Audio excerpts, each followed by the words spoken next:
Welcome aboard. Welcome to the bridge. Anyway, hello there. It's your good buddy Capt'n John, and it's time for Retro Trekkers. And let's hit it. Retro Trekkers. Get down with the retro Trekkers. Capt'n John and Commander Joe. Retro Trekkers. We love our Star Trek. Retro Trekkers. The nerd muscles get the facts. Retro Trekkers. Get down with the retro Trekkers. Let's get it done. Retro Oh my goodness.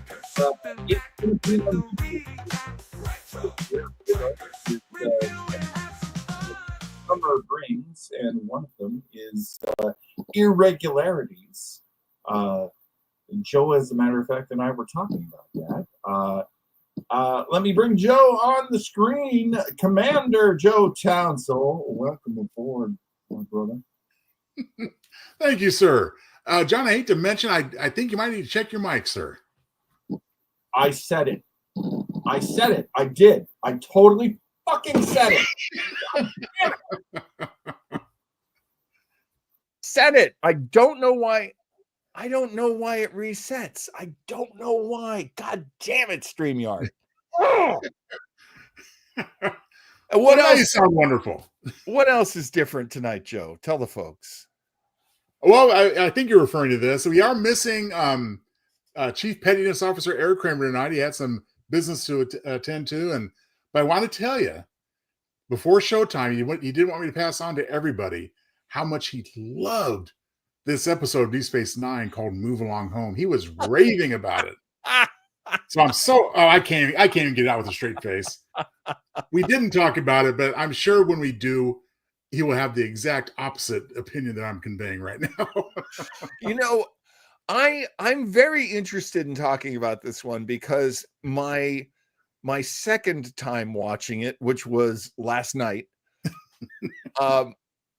it was a completely different experience from the first time I watched it. So that was great. And honestly, I think this show is worth doing because I think there's something to talk about here. Absolutely. And the thing I take pride in with Retro Trekkers and anything else we do along these lines is that we're not, gushing lovers of stuff unconditionally. We're not rabid haters either. I mean, we have our opinions, good and bad, and we convey them all here. Absolutely. Well, I mean, look, it's not all good. Just like anything. Some Star Trek is not good. Really? That doesn't make it less interesting. It doesn't make it less worth talking about. And honestly, this one had some stuff in it that I like. Okay, and I do have, I think, some reasons why this one was considered a failure. So on we go. Okay, we'll get into it. All right, let's talk about it, folks.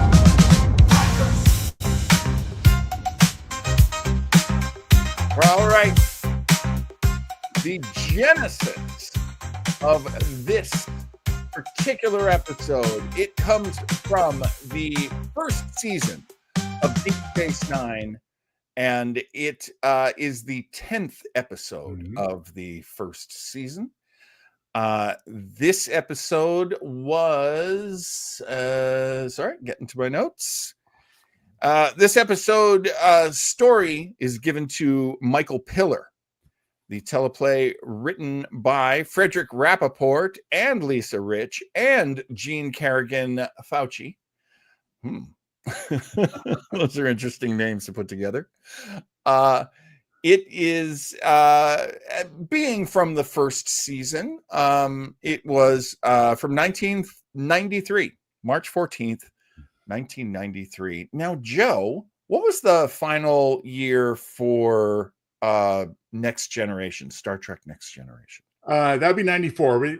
When DS9 came on, Next Gen had about a year and a half to go. There you go. Okay. So on one side, you've got Next Gen in its 7th season, and there were some sixth. This would have been the 6th season of TNG. This would have been the 6th season. There were some very, very good TNG episodes in season 6. But now they're carrying another series as well. A lot of creative people have not yet been taken from TNG to put them on DS9. For example, Ronald D. Moore, who everybody recognizes as my favorite creator in the whole gosh darn Star Trek world. Is he my favorite even beyond? Well, Gene Roddenberry's a given. He's always a given. You got to go with the guy who created the whole thing. Well, sure. And Gene, of course, not being involved in the day-to-day production and writing, especially at this point. Well, he was gone by this point. Right. But, right. Yeah. So as far as, just down in the trenches and, excellent writing, Ronald D. Moore is my man too. And Ronald D. Moore was not yet on the show, and we will wait till Townsel's tidbits to talk about what he had to say. The director on this one was David Carson. David Carson is a fantastic director, Hugo Award winning, really beloved.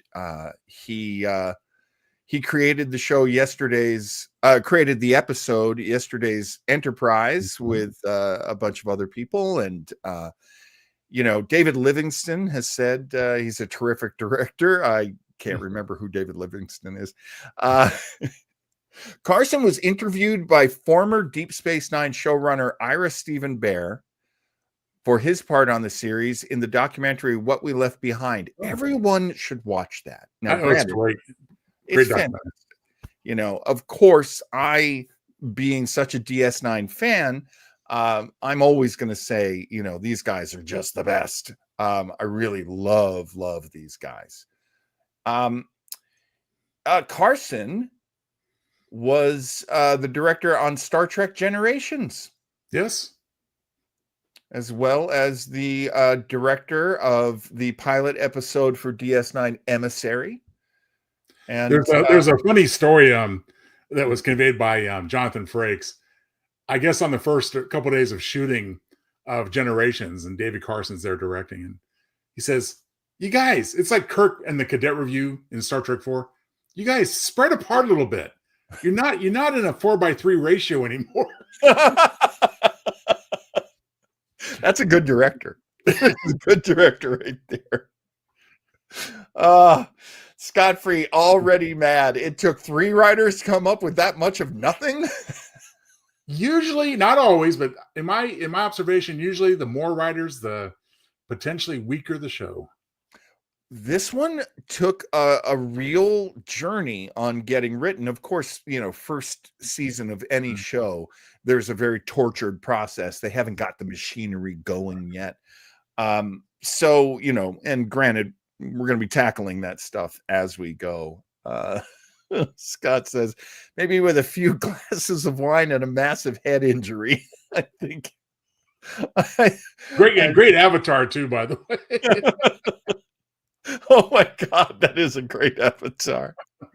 Raphael says, David Livingston served as supervising producer on Star Trek The Next Generation, Star Trek Deep Space Nine, and Star Trek Voyager. Yes, very much a guy. People say nothing bad about David Livingston, so God bless. A lot of really good people on this one. I'm not the biggest Michael Piller fan, but hey, you take the pillar with the good. is what I say. Since it's just the two of us, Joe, are you ready for me to dive into our next segment? Let's do it. All right. Let's hear the beats. Let's hear the beats. That beautiful, fantastic contribution that Joe Townsel makes every week to Retro Trekkers. And it's time for you to be able to review based on this recap. And that comes from our good friend Joe. Here we go. Can Benny, Nerys, Jadzia, and Julian come out to play? Well, sure, as long as they're home in time for dinner. It's meatloaf night. So when I call them, they should move along home. Retro Trekkers are playing funny games on the promenade on Star Trek Deep Space Nine. Oh boy, we're going to meet the new kids on the block, next door in the Gamma Quadrant. They're the Waddies, and they sure love to play weird games. Well, that's cool. We'll get Quark to play too. As Beanie gets ready to meet the new kids, Jake is running on hormones, checking out all the Bajoran babes. Now that's an important plot point. Haha, not. Boy, these Starfleet kids in the Alpha Quadrant are kinda grumpy. Especially that Benny Sisko. I guess he wanted to talk diplomatic stuff instead of playing Dobble all night long. What a party pooper he is. Boring. Oh, I'm tired of playing. I'm gonna go home and take my nap. Well, phooey on you, Benny. We'll just keep spinning the double wheel. We're winning big, you sore loser. So you just be a big stick in the mud, Benny. Quark will keep playing with us. Oh, but watch out for that Quark. He's a big cheater. Cheater, cheater, pumpkin eater. The Waddy catch the Ferengi jury-rigging the double wheel. Uh-oh, SpaghettiOs. Busted. Ooh, I'm telling my mama. The Waddy are PO'd. But it's no problem, Corky. He's our new bestest buddy. We'll just play one of our Waddy games instead. Presto changeo. Abracadabra. A weird but cheap-looking Waddy multi-level game board appears like magic. That's not so great. I have a Vulcan 3D chessboard set that I got for Christmas. That's a lot better. Oh, shut up, Quarky. Now, shall we play a game? Well, sure, why not? It's better than paying up. Presto changeo, alakazam! Benny, Nerys, Jadzia, and Julian are whisked away to a really cool funhouse-type maze place. We'll show that grumpy Benny now. Come and play with us, Benny. Forever and ever and ever. Somehow they've got the game pieces for the Waddy game of Chula and Ladders. That's radical! But Quarky doesn't know that yet. He thinks he's just playing some kind of silly board game. Back in the funky gaming arena, Benny hears Julian hollering his full head off. He's pressed up against the wall and Benny wakes him up. Oh, thank goodness. I was having such a nightmare. I dreamt that a big lizard man was coming after me. Oh, calm down, Julian. But, sorry, dude. The nightmare is real. Jadzia and Nerys show up. Hey, you girls want to play doctor? Turns out Julian is running on hormones at every age. Computer, freeze program. In program. Oh, blah, blah, blah, and yada, yada, yada. When will these kiddos learn that it's never the holodeck run amok? Even if it is, they have to go through the motions anyway to get the heck out. Which way do we go? Which way do we go? I don't like puzzle games. How about a riveting game of global thermonuclear war? Or chess? Oh, shut up, Julian. Let's get the first riddle over with, okay?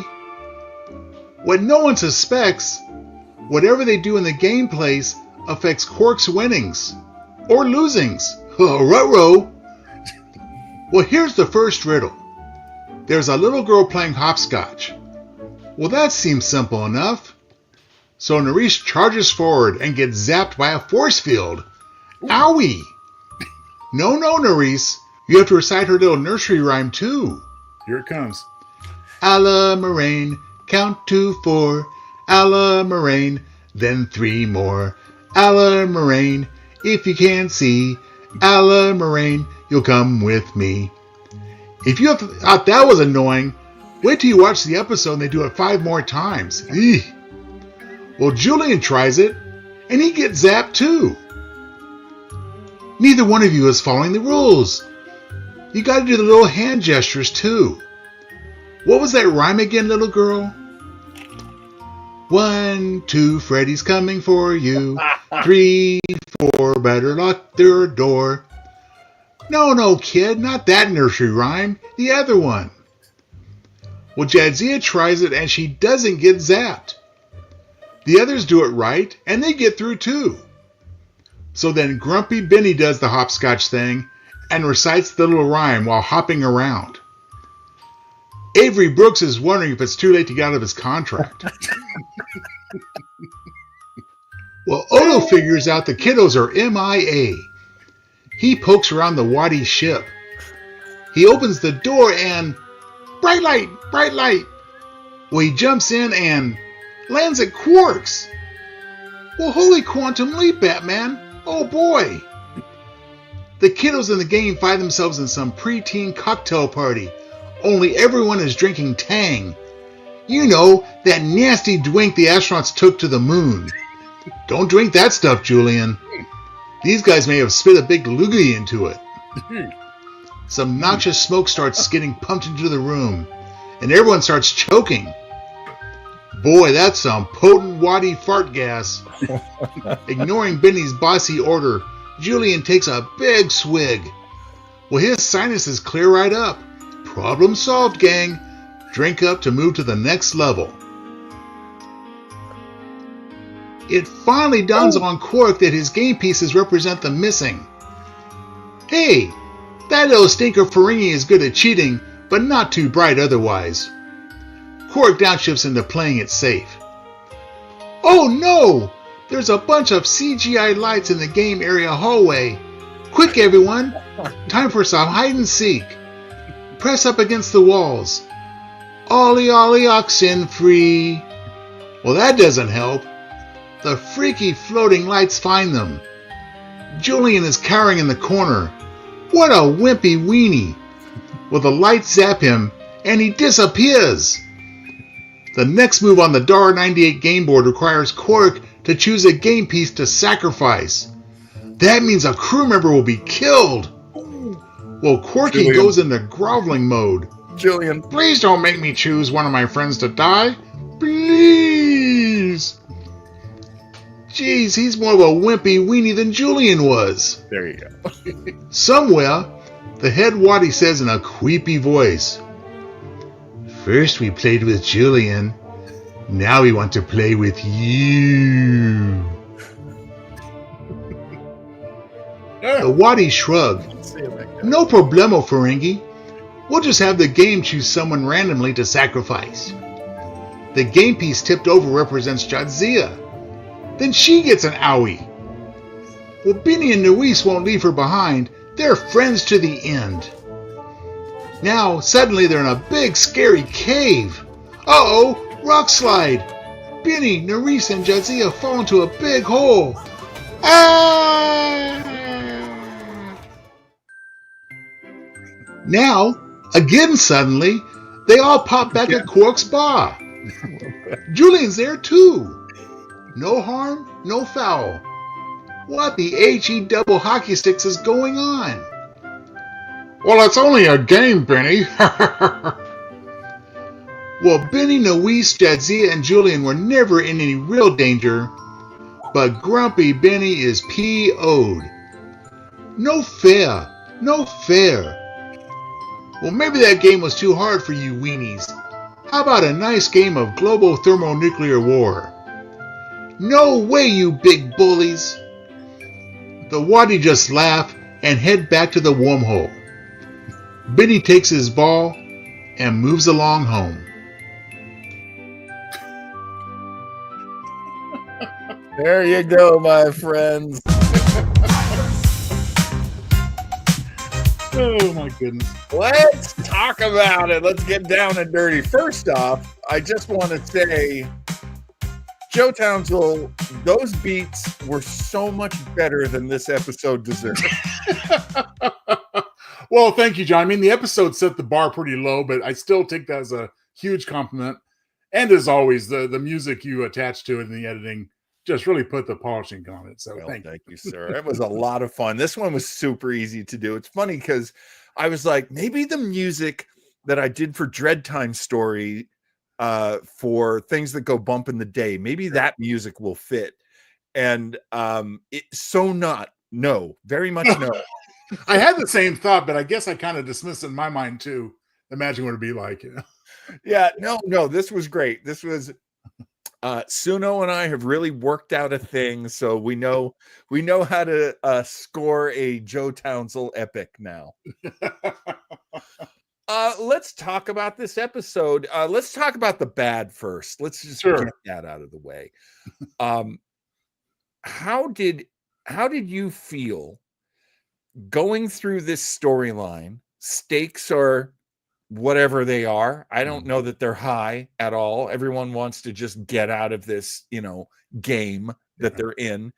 And then they start losing people. So that's interesting. That is an interesting raising of the stakes. They lose Julian, and then they're clearly going to lose Dax if they don't really, really struggle. And then when they all die, they just show up in the bar and everything's fine. And that is, how did you feel about that, Joe? Well, I mean, to say the least, I mean, the level of inconsequentialness, if that's a word, is very high. And it's like, what was the point? And I think my biggest problem with the episode, maybe it's unfair to say, maybe it's not. We're 10 episodes into this series. Yeah.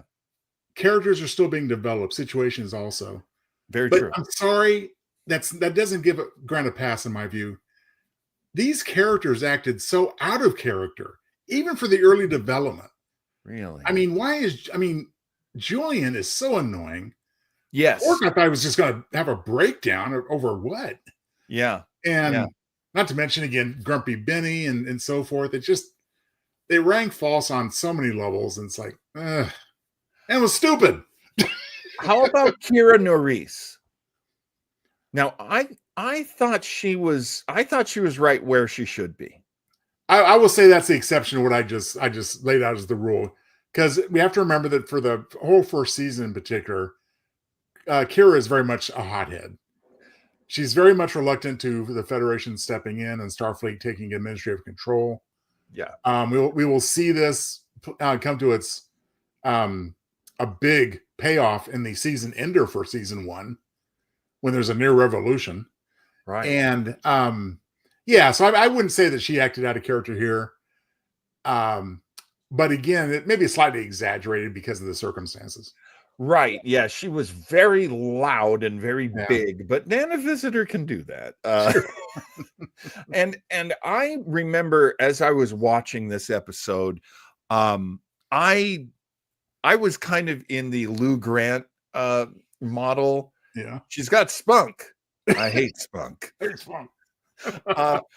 But having been a fan for all 7 seasons and then being able to look back on it, it's like, I don't mind if she's bitchy, which is what I very much thought when I was first watching the show. Like, man, somebody calm this woman down. So, put her in a back office. She is not good with people. But the story of her character, and I think the writers, and I think Nana Visitor herself, I'm sorry, I know it's pronounced Nana. I believe it's pronounced Nana. I didn't say Nana. She, the character has like heavy duty PTSD. Yeah. She is not that way because she wants to be that way. She is that way because the war and now this weird relationship with the Federation, coupled with her relationship with her religion, which is now represented by the emissary, which is Cisco. This woman really should be tightly wound. So I give her that. And I also wonder what you thought of Odo in this one. What'd you think of our good friend Odo? Well, I mean, given his limited role, I thought it was fine. I mean, again, that character is definitely developing, and as we'll see in future seasons, especially with the founders and so forth. I mean, he did his job in this story. He found out that the people were missing. I don't put this on Renee Auberjois, but I am so glad that the little Starfleet security guy that reports to him Yeah, made his second and final appearance in this episode. that's right. What a jerk. Name like Bimler or something. How's it going, Sheriff? Oh, shut up. At at one point, I swear Odo makes fun of his accent. Yeah, I wouldn't be surprised. I mean, that's Primmon. That's it. George Primmon, Yeah. played by James Lashley, who is just supposed to be a Federation guy who just doesn't take all this serious stuff seriously because, well, you need a dumb character to make the smart character go, I can't work with you. I'm going to do it myself. Well, not only that, but and again, maybe it serves this purpose. I'll give it, that benefit. Julian came on the, in the premiere episode, not meaning to in his case, but just really looking down on the people that they're working with in terms of the Bajorans and Odo and so forth. Right. So yeah, he didn't take it seriously because he didn't take them seriously. Right. Yeah. There's a great moment where Primmons calls him Constable. Right. And Odo says, I'm Chief Security Officer. And although it didn't seem to bother Odo in the future when other people called him Constable. So maybe it only came across as insulting from him. I like that this is early in the series and people still are getting to know each other and they still don't quite have the relationships that they'll even have in season 3, let alone season 5 or season 7. That I appreciated that, and honestly, the big acting, Scott's got a great talking about the big acting. They all just went big to try and generate any energy to this Bataan death march. I agree. I think they were trying to represent high stakes, even though it was really hard to get high stakes out of this story. And then they just, deny the high stakes at the end. Nope, never happened. All just a dream. Well, I will add on that because I do agree with Scott also is in that, what in a story like this, it's pretty weak. Their performances can make or break, and I'll say that they did their best to make it rather than break it, but didn't quite. I don't think anything could have saved the story as far as performances or maybe writing, of course. Yeah. I like this note from Chris. Dumb characters raise the perceived intelligence of other characters. I agree with that. Yeah. And I think this callow fellow, this Primmons, is that what I said his name was? Yes. Let's talk about Fallow. Fallow is the leader of the Waddies. He's the lead Waddy. Fallow the leader. Oh, God, I wonder if that was intentional. I think it was because Shula is the name of the game, right? And I don't want to ruin a Townsel tidbit, but that comes from crushing down the name Chutes and Ladders. Well, you don't root it because I actually mentioned the beats as well. Because it's down derived from Chutes and Ladders. So that's right. So I mean, they are playing fast and loose with a lot of ridiculous stuff. So Fallow the leader, I do think that was done on purpose. I wonder if this was supposed to be a comedy. Well, that's a really good question. And DS9 is so frequently a disastrous, catastrophic show, that a lot of times their stakes are the highest stakes. They are fixed in space. So it's not quite like Next Generation where they're, go into a serious story and then go into a lighter story and then go into a character story and then go into a universe affecting story. This one is stuck right in a dangerous place with dangerous players. It does make sense. But I did want to take Scott's comment about Joel Brooks. Now, Joel Brooks plays Fallow. Joel Brooks had one of the most punchable faces ever in this episode. I think now Joel Brooks, I like him as an actor. He's done a lot of very interesting things. He was on 6 Feet Under, and he's been on almost every show. He is an actor who plays a lot of gay characters, and I believe as a gay actor, you know, he's very much kind of taught a lot of folks about, oh, you know, now I see a character who's gay. Now I understand gayness a little more. That's all great work. His work in this, I don't know what I hate more. I don't know if I hate his characterization. I don't know if I hate his facial hair. I don't know if I hate that stupid mullet wig they put on him, or that stupid face tattoo. I'm sorry, face tattoos are, you know, if you've got them, make the best of it. You made a commitment. You go ahead. I don't disrespect you for that. But yeah, because that would hurt Chakotay's feelings. And I've got to stop this little kid voice. I promise I'm gonna do it. I'm pretending it's not there. But the that character was terrible. Oh my God, their costumes are terrible. They knock those sticks. Those sticks are very valuable. All of that is so stupid and terrible. The Waddies, which is so funny because to me it sounds so much like the Whiteys. Yeah. Kill one. Great, the Whiteys showed up.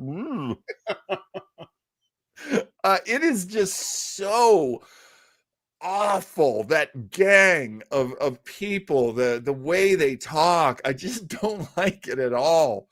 And of course, as a person who loves the series, when Odo comes in and they're all like, I'm curious about you. Well, you should know what he is, because everybody in the Gamma Quadrant allegedly knows who the shape changers are. I don't know, man. It's so... Well, I don't know about that. We'd have to look at some other episodes in the early era of DS9. It seems to me that maybe at the very edge of that part of the Gamma Quadrant where the wormhole lets out, right? Maybe the founders aren't real prominent there. Maybe they aren't, you know, super prevalent. In that, what a good storyteller you are! Because I just remember having that impression, like when they finally did start using the founders, and we found out they shared a lineage with Odo. Yeah, I said they must be further in, you know. Right. No, you're right. You're right. Because they definitely are the center of their own world. So the border town cultures like Waddies, you know, they might not have. I mean, I believe we find out with the founders that not everyone has seen them, but they've heard of them. True. And here's another theory. I mean, maybe these Waddies are just so insignificant the founders don't want to be bothered. That would make a lot of sense because we never saw them again, did we? Yeah. It's like that annoying party. Maybe somebody crashed your party, or you invited somebody and regretted it. It's like, oh, we'll never have them back. Scott says you could have made an interesting episode about meeting a new species whose culture is game based. I absolutely agree, and I think the original script was a little more serious, and it actually got softened as it was being made. Yeah, it wasn't enough of either, whether drama or comedy, and really, please, gang out in the audience, if I'm wrong, please correct me. Has Star Trek ever been really that successful when they're talking about a game episode? I mean, I was going to try to work the Gamesters of Triskelion in there. Right. But I couldn't figure out a way to get that, the sexy girl into like a little girl body. But I mean, they always come off as pretty goofy, you know? Yeah. I mean, I like that a lot of the comments from producers and from people working on production with this episode were saying that this felt an awful lot like a TNG episode. A lot of early DS9 did in the first year, because it just, and they said the same thing about Voyager, especially because it was mobile.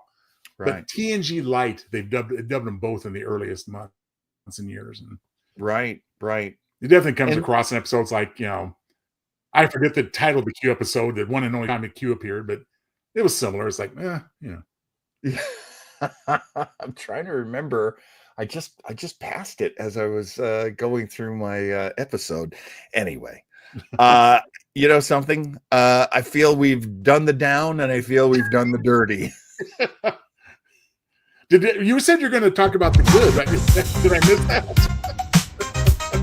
Oh, wait a minute. I was going to talk about what? I just remember you mentioned we were going to talk about the good also, and I go, Oh, the good. did we miss that? Well, actually, this is perfect. This is perfect. Good segue. Let's talk about the MVPs because there was some good in this. Look, we had to have characters kind of. It's only episode 10. Right. They don't have a really heavy definition of who they are and what their characters are all about. These actors in the first season, you're following the Bible that the writers have come up with. You're following each script as it comes in. This was a bottle episode, so there's very little, there's a little bit of what came before, but not a lot. Everybody's still trying to establish themselves. Did you have an MVP for this one, Joe? Well, in terms, let's define an MVP even for bad episodes. Yeah. And that, of course, in my view, is usually going to be which single character drove the episode's events to their conclusion. If you think of it along those terms, I've got to name Fallow the leader. That's funny. That's funny. Oh my god. I mean, really, because the four characters whisked away to the game area were randomly selected. I think. Quark is just insufferable, which I guess is part of Quark. But you know what I'm saying? It's like nobody here really. You could have removed almost any one of them and not had an effect. And obviously, Fallow, is going to be the guy that made it all happen, and for better or for worse. If I really dig down deep, because on the surface, and maybe I've been reading what you guys are saying in the chat, and so nobody in the chat really feels that Renee Auberjonois or Armin Shimmerman did a great job in this episode. I cut them slack, but I'll cut them slack forever because I love both of those actors. I think they're superior actors, not even just superior Trek actors, which they are.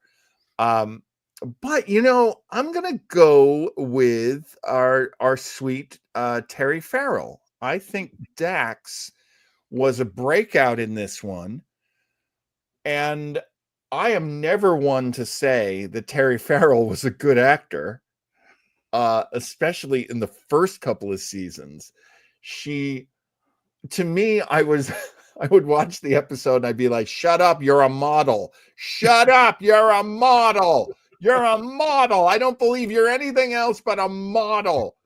But she got so much better. She got so much better. And she also had to play against and with the other actors. And early on, even Avery Brooks, trying to find that niche for the character, so that would definitely affect how she would be perceived as well. So. Yeah. It was a tough job, and it was her first acting job, and she did get it because she's so gosh darn pretty. But her time on DS9 was actually affected by the fact that she wanted to do more, and she went on to do the show Becker after this, and she was pretty good. That wasn't a great show, but she was really good. It was a decent show, but I just think it's ironic. Nothing against her because I love Terry Farrell, but after 3 years on Becker, she got canned in favor of Nancy Travis. Oh, I forgot about that. Yeah, they felt a little cliffhanger says, who's he going to choose? And they had every intention of bringing back Terry Farrell, but I guess the Nancy Travis character proved more popular. So, well, something, I'm going to talk totally out of my hat. I don't know for an absolute fact on this one, but I can tell you this. Nancy Travis at that point in her career was constantly getting shows. Right. And one of the reasons why is because the network had her under contract, and they were like, you're awesome. We want to be in business with you. We're going to find you a show. I can't remember the name of the show that she had, but it got canceled. And then I believe after that, they were like, hey, do you want to take over on Becker? You got a pre-existing show. And a lot of times they'll burn off a contract by doing that. And I don't know, maybe the executives were not very pro Terry Farrell. You know when Terry Farrell really took off in the role of Dax, in my opinion, was when she became Leonard Nimoy's daughter-in-law. Right. I forgot about that. I forgot she married Adam Nimoy. That's right. Now, John, I never do this. Yeah. But I'm going to change my vote. Okay. Oh, good. Okay. Good. Let's hear it. I'm going to give my most valuable player to Chief O'Brien because he had the sense not to appear in this episode. Damn. Do you have the I'm just gonna tease a tidbit if you all will allow me to. Of course. Oh, you know what? Tidbits are next. Let's just go to tidbits. Oh, yeah, and you lead it off, please.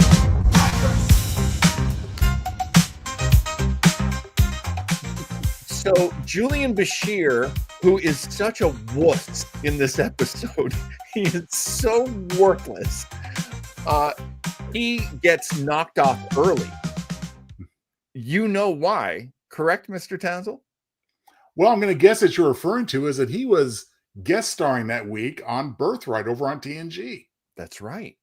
That's right. And originally, it was going to be Terry Farrell. It was going to be Dax, who was which I would have loved.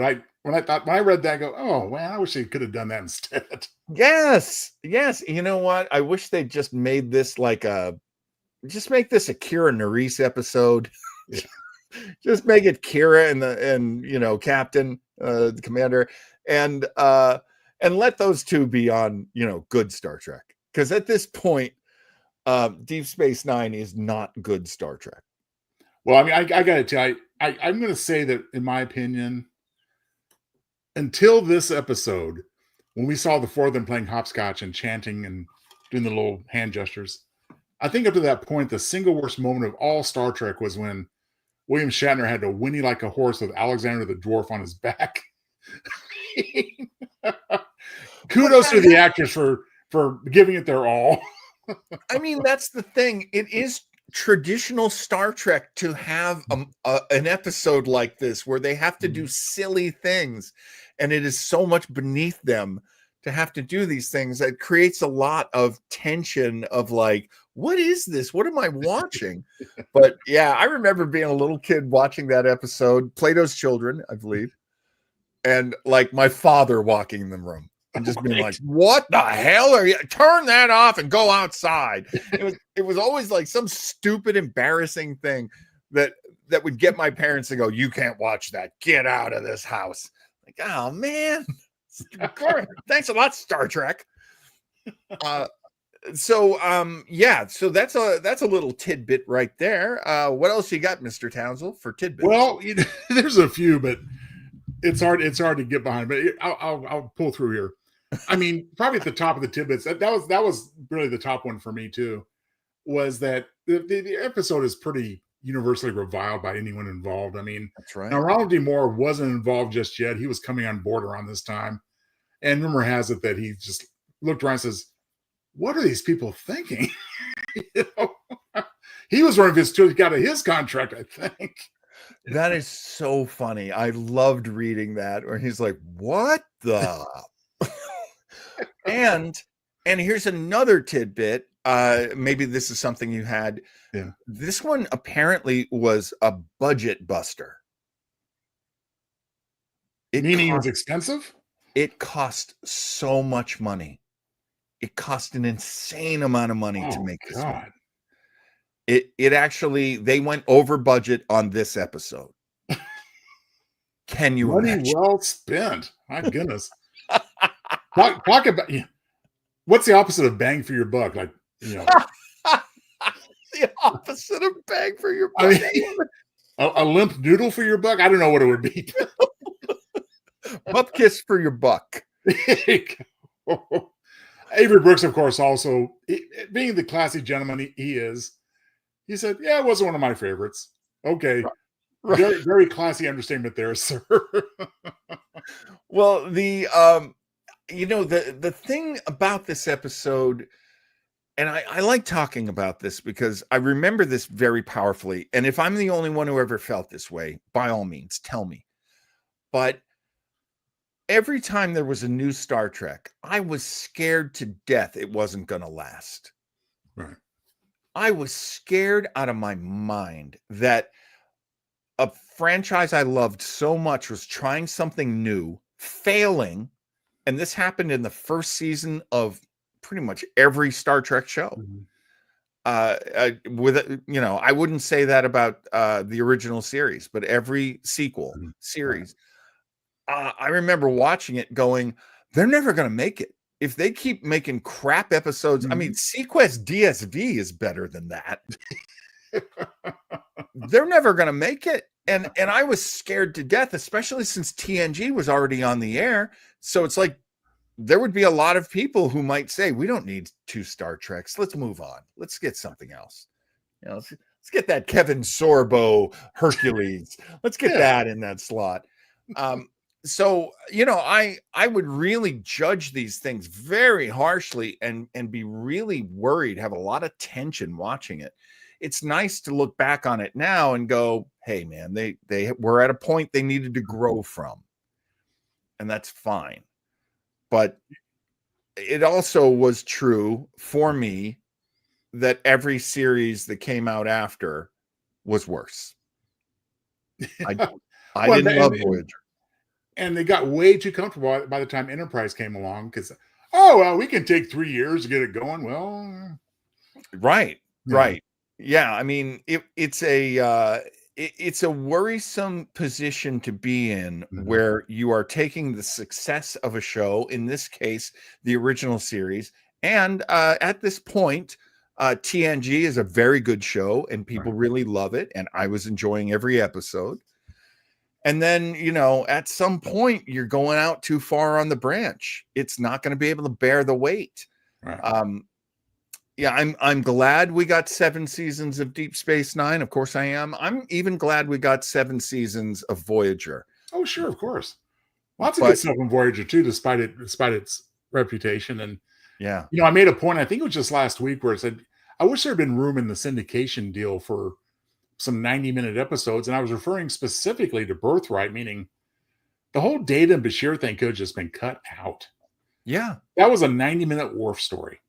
Right. When you have a B story that doesn't even make it to part 2, I mean, that didn't feel like, and that was, I'm sorry. I mean, I don't mean to bash Alexander Siddig because that character became really great. Right. It took a while. Right. But when he was genetically engineered, we found that out, and it just took off. But God, the awkwardness and the little boyish, childish mannerisms and we got to this, is like, what? Scott. He was so lame. He was so weak. He was so not worth saving. Look, it's Ronald D. Moore, man. Yeah. Ronald D. Moore. Because when he came up with the Dominion War, he was like, I'm going to redefine a lot of things and a lot of characters. And one of them was he put this darkness in Bashir's past, that he'd been carrying this, very heavy secret. And that was exactly what that character needed. Right. And I agree. Siddig well, at this point, it's still Siddig El Fadil. And then I think you're on the 4th season. He went by Alexander Siddig. Because apparently Malcolm McDowell's nephew, by the way. Oh, that's right. Yeah. That's right. And apparently he had been called Al or Alex all that time. It's just when he was going to be announced for the show, he was like, no, I want to use my family name. And I had heard that all of his friends were like, should we be calling you Siddig? And actually he was like, yeah. And so they just called him Sid. Okay. But a great actor. He's appeared in a bunch of great things. Much respect to him. Well, not a bad actor in this cast at all. And of course, all the plethora of, I don't want to call them side actors. The term I'm looking for, the ensemble. You're right. Yeah. Also excellent. It's just, again, I come back to this a lot. Direction and performances mean a tremendous amount, but boy, they don't make up for bad writing, and they didn't quite make it here. I have to agree. Friday nights in the 90s was all the boys hanging out, playing cribbage, backgammon, watching TNG, cough, cough, pass, pass. That's funny. Oh, see Right. that Scott knows exactly how to push my buttons and make me furious. Bashir and Goldacott made a great rom-com. Sorry, I meant Garrick. I hate that so. I mean, come on, guys. Can't two men just have a great friendship and not be romantically involved? Right, baby?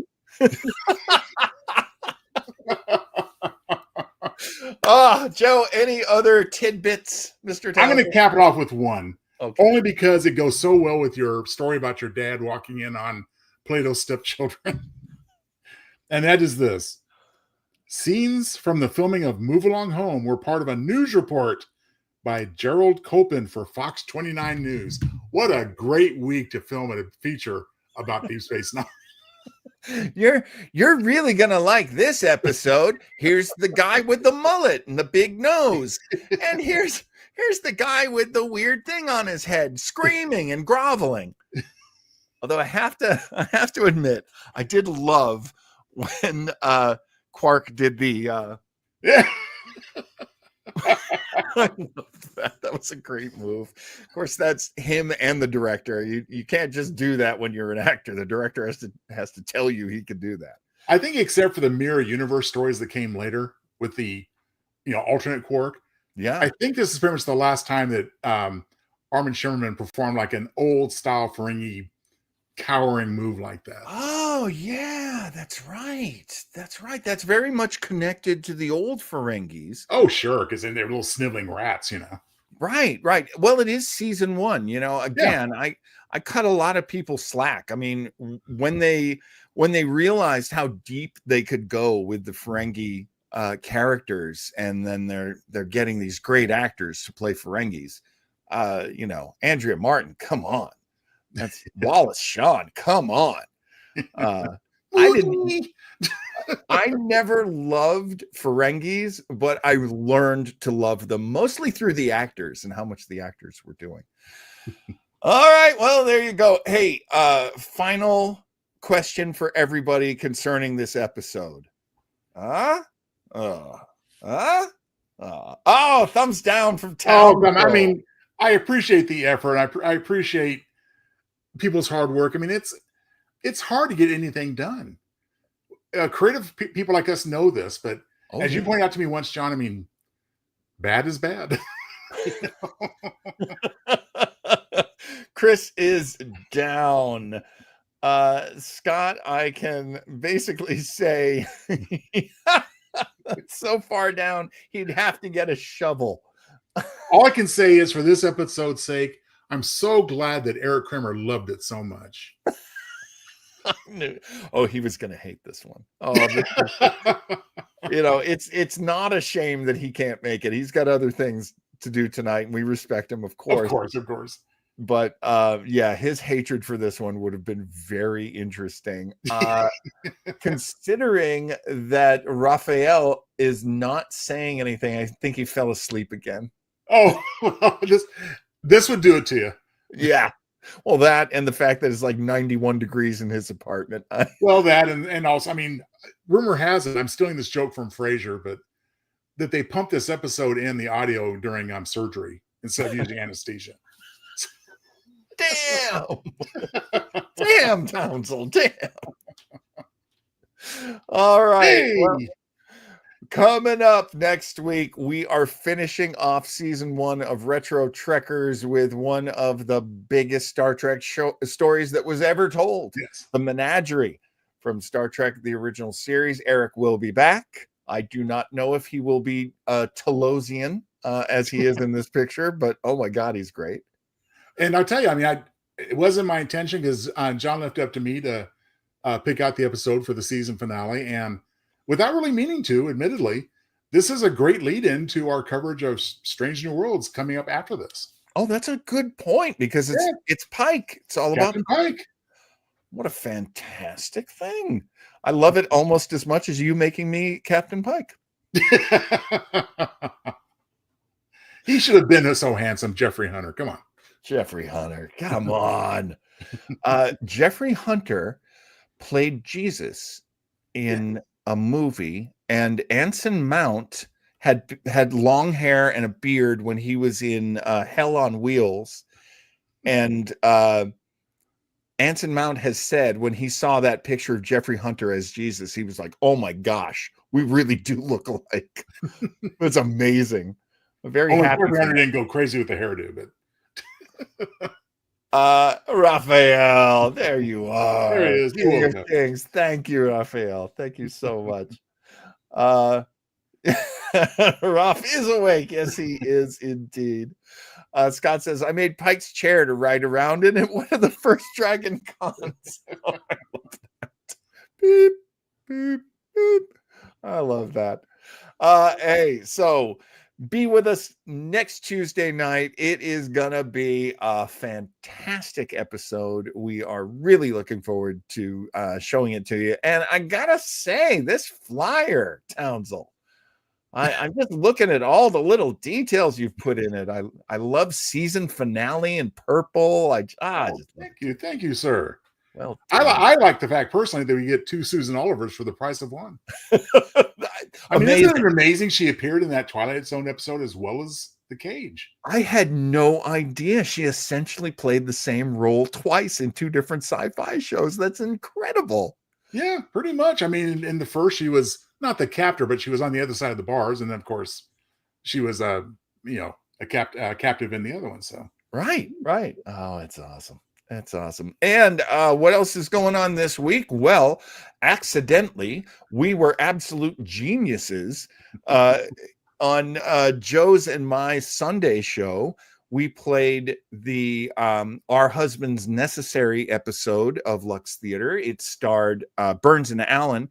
They were basically doing a script which eventually would become the model for this show, My Favorite Husband. Yeah. And Joe Townsel, genius, was the one who requested it. So that's going to be awesome too. Well, and I'll clarify that point a little bit. John Webber, of course, is the absolute genius. I am the accidental genius. And then if you can be with us this Sunday, we sure hope you will. We are going to do a retrospective of Retro Rangers. And we're going to do a best of and show you some clips in the great television tradition, a clip show. And just want to point out that this is leading right into the following week, our big season 3 premiere of Retro Rangers. It's going to be a lot of fun. You're going more on that in the next days. We'll let you know this Sunday what the first episode, the first watch party is going to be of this upcoming Retro Rangers season. It is going to be super fun. Join us for that. And hey, our good friend Chris Ruhlbach writes under the name Christopher Bach, and we certainly hope you will head over to lulu.com and check it out. Outfoxed. You see it right in the center there in the red. Outfoxed is his newest book. And I'll tell you this. Chris does like his flawed heroes.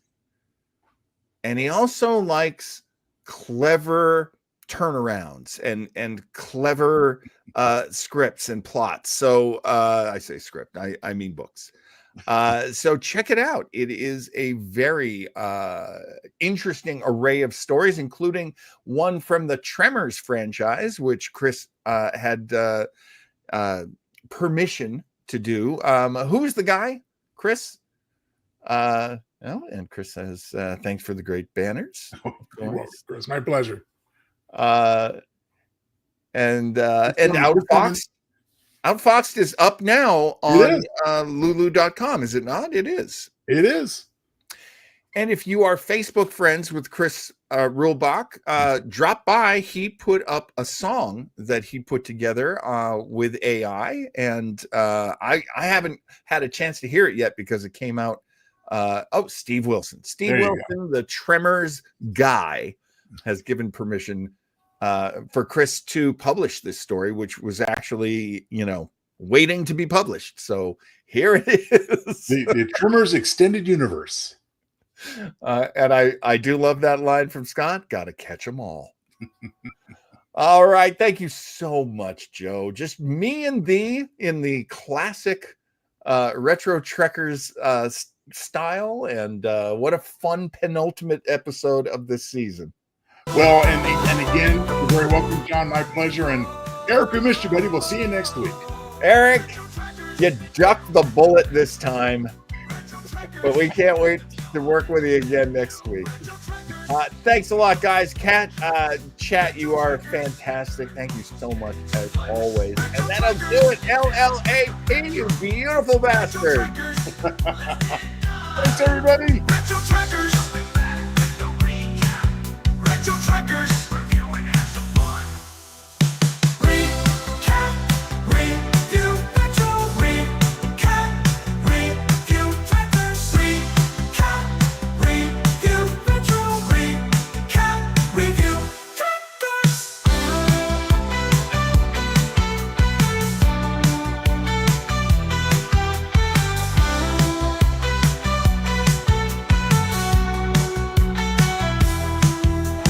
Recap, review, retro.